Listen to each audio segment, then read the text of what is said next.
আমি বিএনপির হাজার হাজার ভাইরা যারা আছেন আপনাদের উদ্দেশ্যে বলতে চাই যে ওই রাস্তার টাকাটা মেরে খাচ্ছে, 1 নম্বর ইটের জায়গায় 3 নম্বর ইট দিচ্ছে, বালুর জায়গায় মাটি দিচ্ছে।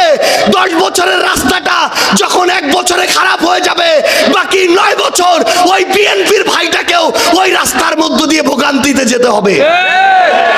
একজনও বাঁচবেন না, একজনও না। রাস্তাটা যেদিন খারাপ হবে, খালি জামাত এনসিপির লোক গেলে খারাপ হবে, বিএনপির লোক গেলে রাস্তা অটো ভালো হয়ে যাবে। এই রাস্তা 10 বছর আগে, 30 বছর আগে মেট্রিক পাস লোকের যেই প্রজ্ঞা থাকতো, শিক্ষার যেই মান থাকতো, আজকে অনার্স করা আমার ভাইদেরও সেই শিক্ষার মান দেখা যায় না। আমরা যদি মিথ্যা কথা বলি, ভুল কথা বলি, আমাদের সাথে রাজনীতি করার দরকার নাই। কিন্তু যেই সত্যি কথাগুলো আপনারা মিডিয়ার সামনে বলতে পারেন না, প্রকাশ্যে বলতে পারেন না, না বলতে পেরে বুকটা ফেটে যায়, সেই কথাগুলো বলার জন্য আপনাদের সন্তানেরা এনসিপির রাজনীতি করতে মাঠে নেমেছে, কথা বলে। আর যেই মাদক ব্যবসায়ীটা ওই পুলিশের মামলার মধ্য দিয়ে গ্রেফতার হয়, 15 দিন যেতে না যেতেই ওই নেতাদের শেল্টারে জামিন হয়ে আবার আমার চোখের সামনে ঘোরাফেরা করে। নিজের বিবেকবোধ যদি থাকে, শুধু এইটা চিন্তা করেন, আমি সেই দল দিয়ে কি করব যেই দল আমার সন্তানদের জন্য ভালো মানসম্মত শিক্ষা প্রতিষ্ঠান তৈরি করতে পারে না। আমি সেই দল করে কি করব যেই দল আমার সন্তানদের বাঁচানোর জন্য মাদকের চোরাচালান বন্ধ করতে পারে না। আমি সেই দল দিয়ে কি করব যেই দল আমার সারা জেলার একমাত্র সদর হাসপাতালটাতে আমার চিকিৎসার উপযুক্ত ব্যবস্থা করতে পারে না। তাইলে এত প্রত্যেকটা অফিসে যান, জেলার প্রত্যেকটা অফিসে যান, কোন একজন অফিসারকে ওই অফিসে পান আর না পান, অফিসের ভিতরে বাইরে বিএনপির কাউকে না কাউকে পাবেন। তাইলে আপনারা যদি অফিসগুলো এইভাবে দখল করবেন, তাহলে সরকারি কর্মকর্তা কর্মচারীদের বলেন তারা অফিস ছেড়ে দিয়ে কালকে থেকে আপনি অফিস চালানো শুরু করেন। এইভাবে টেন্ডার বাজারে মানুষ এবার সিদ্ধান্ত নিয়েছে, গাইবান্ধা সিদ্ধান্ত নিয়েছে, রংপুর সিদ্ধান্ত নিয়েছে, কুড়িগ্রাম সিদ্ধান্ত নিয়েছে। জনাব তারেক রহমান এই রংপুর বিভাগের 8টা জেলার মধ্যে 4টা জেলার মানুষ বিবেকবোধকে প্রাধান্য দিয়ে ধানের শীষের এই প্রতারণাকে ছুঁড়ে ফেলে দিয়েছে।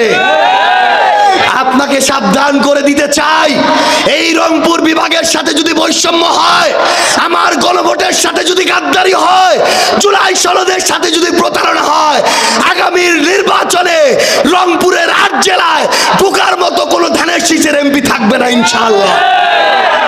পুরো বাংলাদেশকে আমরা আহ্বান জানাতে চাই, পুলিশের ভাইদের শুধু একটা কথা বলে যাই, আওয়ামী লীগ ছিল, যখন আওয়ামী লীগ ছিল, শেখ হাসিনা ছিল, মানুষ মনে করত শেখ হাসিনার মরার আগে পর্যন্ত মনে হয় আওয়ামী লীগকে সরানো যাবে না। কিন্তু বিবেকবোধকে একটা জিনিস মাথায় ঢুকিয়ে রাখেন, আওয়ামী লীগ ছিল, আওয়ামী লীগ নাই, আজকে বিএনপি আছে, কালকে বিএনপি না থাকতে পারে। যদি দলের দালাল হয়ে যান, যদি মার্কার দালাল হয়ে যান, যদি ব্যক্তির পূজা শুরু করেন, আগামীর বাংলাদেশে আপনি আর কোনোদিন মানুষের সামনে মুখ দেখাইতে পারবেন না ইনশাআল্লাহ।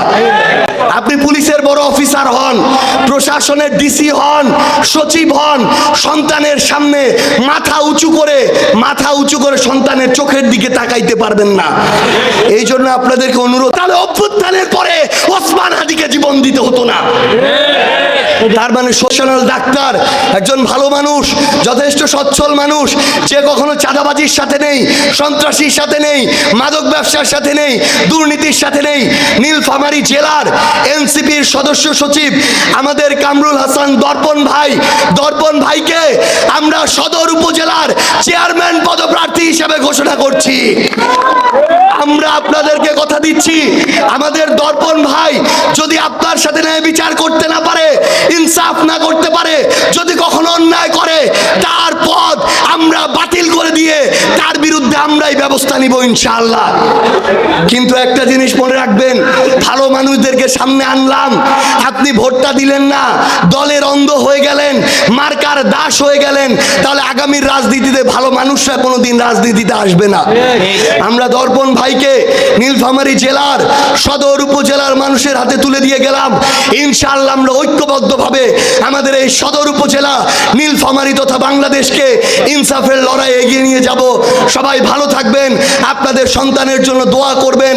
আমরা আপনাদের আস্থার ভোটের আমানত রক্ষা করব ইনশাআল্লাহ। ইনকিলাব ইনকিলাব জিন্দাবাদ জিন্দাবাদ ইনকিলাব ইনকিলাব জিন্দাবাদ জিন্দাবাদ এনসিপি এনসিপি জিন্দাবাদ জিন্দাবাদ নীলফামারী নীলফামারী। জিন্দাবাদ জিন্দাবাদ সবাই ভালো থাকবেন। আসসালামু আলাইকুম ওয়া রাহমাতুল্লাহ।